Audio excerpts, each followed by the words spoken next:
Bango.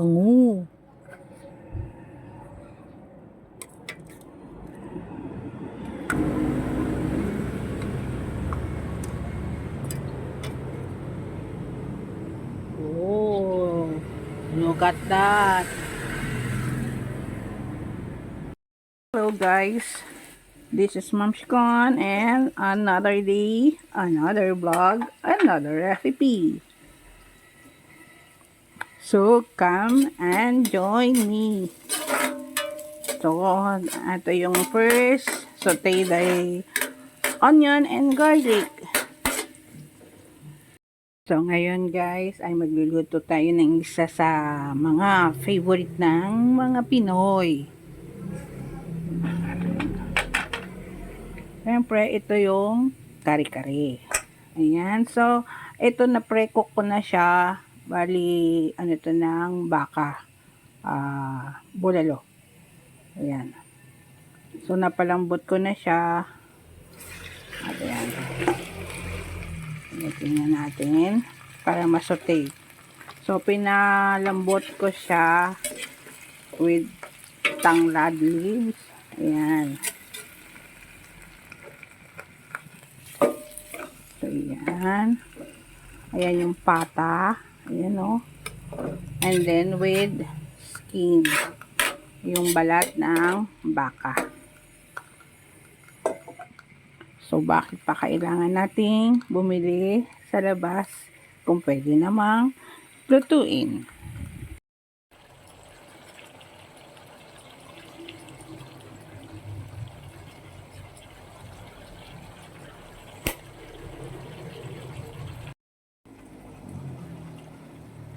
So, I put anato.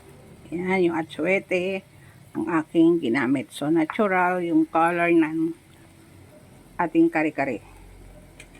Kasi yung iba, they use food coloring para maging yellowish.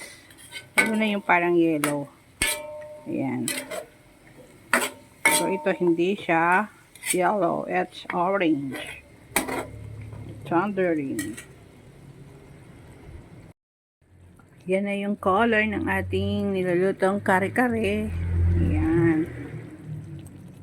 Sa iba, parang natatakot silang kumain, lalo na especially yung may mga hypertension. Kasi nga, makolesterol daw. Ito pong kolesterol na mula sa bulalo, sa leg ng baka ay source of good cholesterol. So, may dalawang klase po tayo ng cholesterol sa ating katawan at doon sa ating mga ini-intake na food, yung bad and good cholesterol. So, we need good cholesterol. So, itong part ng baka na to ay rich in good cholesterol. Ayan, at rich in collagen. Ayan guys, so wag matakot. Ang mas delikado kasi yung part ng batok. Ayan. Kahit sa pork yung batok at yung head part ng pork yung mas mataas yung cholesterol. Baka dito, binoil ko muna siya sa lemongrass hanggang sa nag-tender, and then yung first soup tinapon natin, i-throw it. And then yan, saka parang natin sasabawan ng plain water. Yan. So maglalagay ako ng water. Ayan. So, 1.5 cup of water.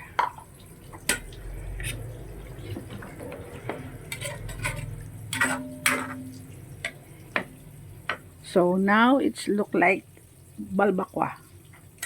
But then, mamaya ilalagyan natin ng mga vegetables and then yung pampalapot. At saka yung peanut butter para maging kare-kare.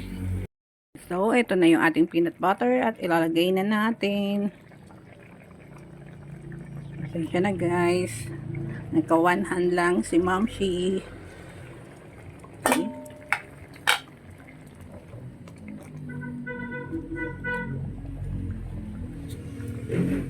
So, itong peanut butter po na to is homemade.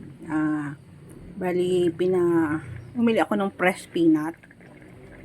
Ayan, yung buto pa, yung peanut mismong hilaw. Then, binus ako, sinangag, and then, pinagilid.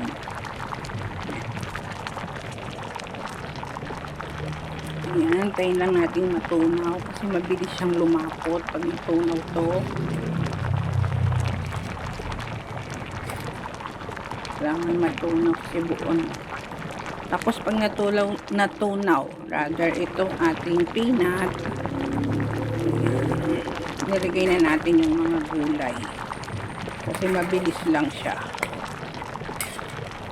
So, alam ko naman yung iba dyan ay bet na rin na sanayin. Marami na rin alam lutuin itong kare-kare.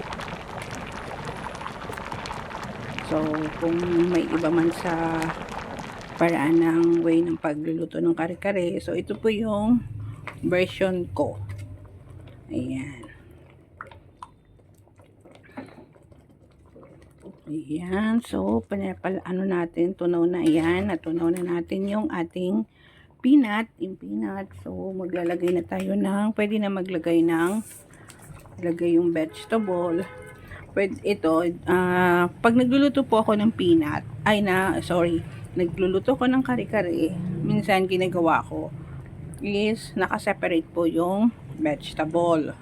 Binablanch ko ng separate. But this time, dahil dito lang naman sa bahay ngayon for lunch, ayan, ilalagay na natin yung ating gulay.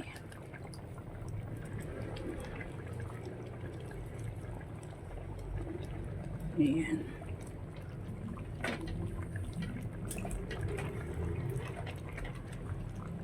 Haluin ko lang kasi medyo dumidikit. Kasi nga may peanut na sobrang creamy na nito. So, dapat pala blanch ko muna tong vegetable. Pero okay na rin. Kasi gusto ko lang kasi ma-absorb dito yung lasa ng gulay. Nandito yung lasa ng gulay. Ayan. Kasi pag binlanch na, ni-steam ko, nag-iiba na yung, so wala dito yung katas ng lasa.